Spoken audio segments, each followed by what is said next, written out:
Welcome back to another technical deep dive here in the debug zone. Today we're tackling a big question and breaking it down with insights from other users.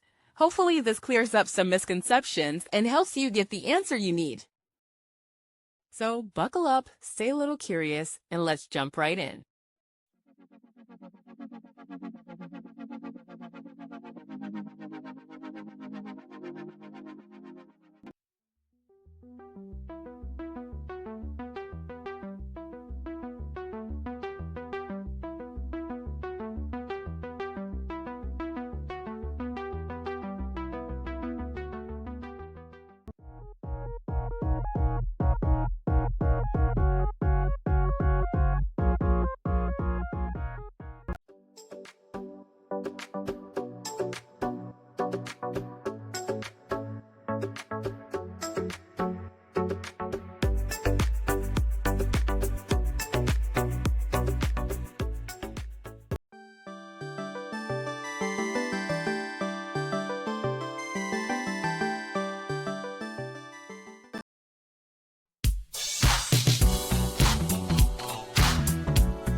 And that's a wrap.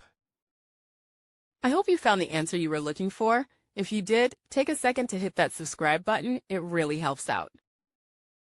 And let me know in the comments which solution worked best for you. See you next time in the debug zone.